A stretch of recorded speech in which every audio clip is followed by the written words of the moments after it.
where they're asking you to get it back from your daughter and you're like, oh, my daughter needs to calm down first. Do you even see how that my daughter stole somebody's bracelet, but you know what? I can't approach her yet. She needs to calm down. 2025 CR 005793 State versus Quinette Perry. Can I have parties announced? Lauren Espinoza for the state. Tiffany Seattle for Ms. Perry.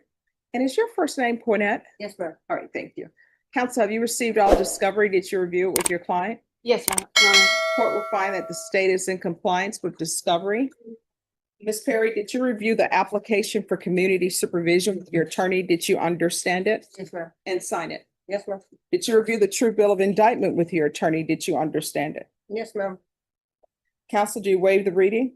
Yes, Your Honor. State, are you proceeding on the indictment as presented? I believe we are waiving the punishment enhancement. Any objection? No objection, Your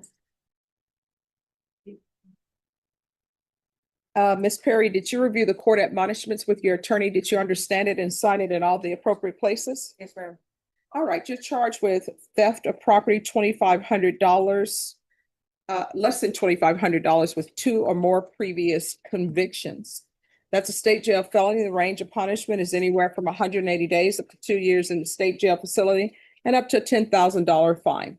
If you have a plea with the state, the court does not have to follow your plea. If the court does not follow your plea and gives you more than you bargained for, the fact that you entered a plea will not be used against you and you will be allowed to withdraw your plea. You have a right to jury trial, a right for you or your attorney to cross-examine and confront any witnesses. The state would call in the right to remain silent. By entering this plea, you're giving up those rights. Did you intend to give up those rights and enter into a plea in this case? Yes, ma'am. Counsel, has your client been able to provide you with any defenses? Yes, Your Honor. Do you believe she has a rational as well as a factual understanding of the charges against her? I believe she does, Your Honor. Do you believe she's currently competent and was legally sane at the time of the offense? I believe she was. Ms. Perry, has anyone threatened you, coerced you, or placed you in fear to get you to enter this plea? Yes, ma'am. Anyone promised you anything other than the plea? Are you satisfied with the way you've been represented? Yes, ma'am. If you're not a U.S. citizen, by entering this plea, you will be deported, denied naturalization, and re-entry. Did you understand? Yes, ma'am. Court will find that defendant has knowingly and voluntarily waived her right to jury trial. Did you review the plea bargain page with your attorney? Did you understand it?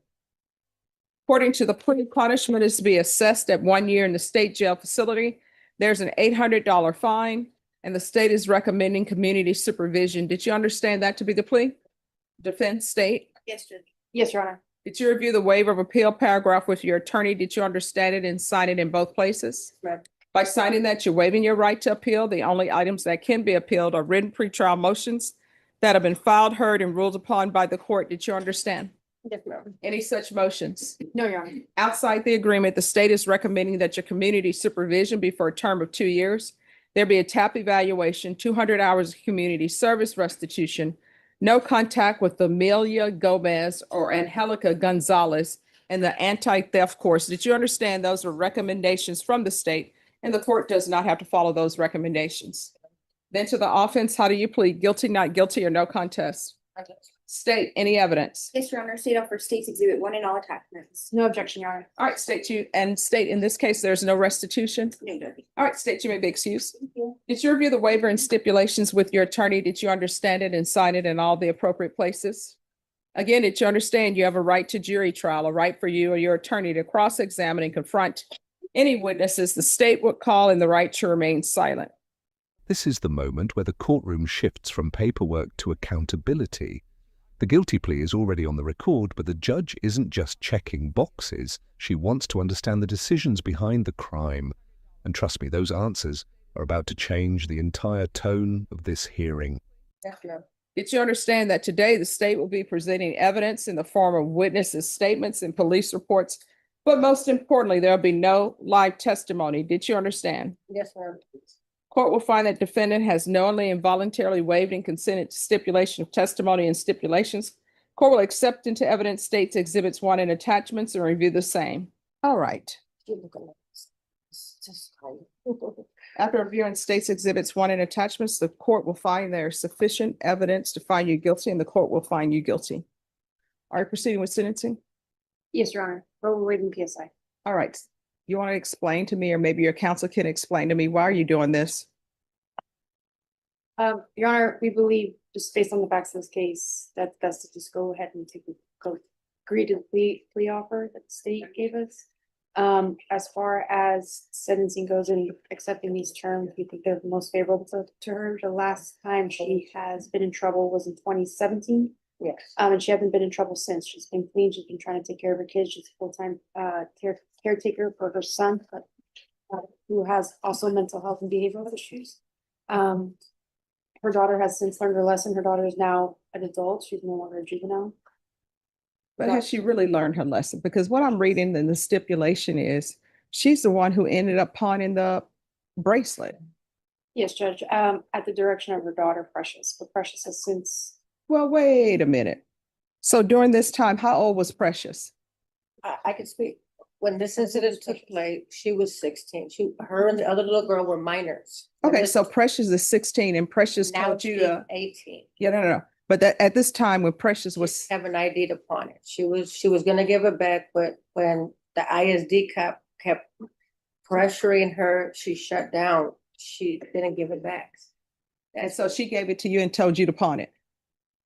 Okay, that doesn't make any sense To to me. get her money back from the little girl that stole from her. I don't know what's happening in this world. Because no. Here's the thing. As a parent, You know, if this other minor stole $20 from your daughter over the summertime, and what I'm reading in the stipulations, she didn't steal it. Another one of her relatives stole it, who's probably not a good parent or a good relative. And then your daughter decides to steal a Pandora bracelet from this little girl, which probably costs more than $20. And then I'm reading in the stipulations where they're asking you to get it back from your daughter, and you're like, oh, my daughter needs to calm down first. Do you even see how that my daughter stole somebody's bracelet, but you know what? I can't approach her yet. She needs to calm down. And then she doesn't calm down, and they're like, hey, you need to turn this bracelet over now. And you say, and then you tell them, well, you're not getting it. How about them apples? And then you're telling me your 16-year-old daughter comes to you and says, this is the bracelet. I need you to pawn it. And you being the adult in this situation is listening to your 16-year-old daughter to go pawn a bracelet that you know is stolen. Do you see? it was 2 years ago, and like I said, when I made them choices back then, it ain't nothing like now. I made a wrong choice back then when I shouldn't have, like I told her, and like I was telling the other mom, me and the other mom, we got into it, we're doing it over. We should have gave her money back. My daughter shouldn't have did that.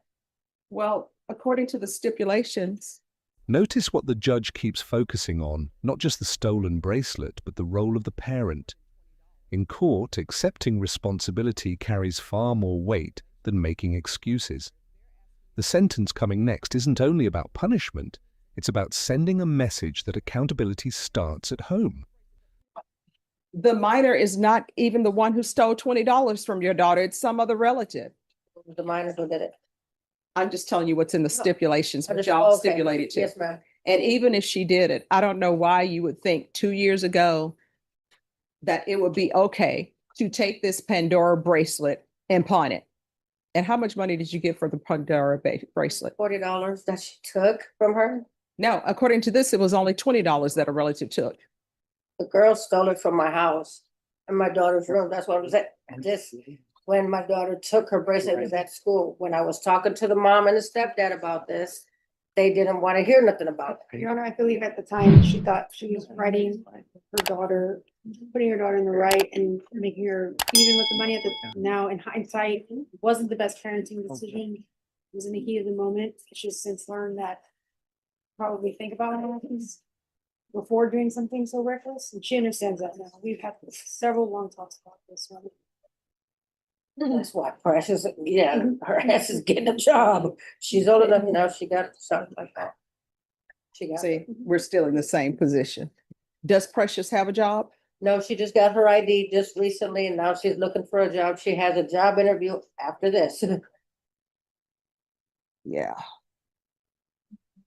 There's going to be an $800 fine, 1 year in the state jail facility, suspended and probated for 3 years, 200 hours of community service restitution, no contact, with Amelia Gomez or Angelica Gonzalez. And that's Gonzalez with a Z. I believe so, Your Honor. Oh, no, I'm saying that Oh, it's in sorry. Gonzalez. The anti-theft course. Field visits 1 time per month for 8 months. Proof of employment within 30 days. No employment as a home health care provider or with minors. TAP evaluation out of custody, follow recommendations, and the MRT. And no possession of firearms.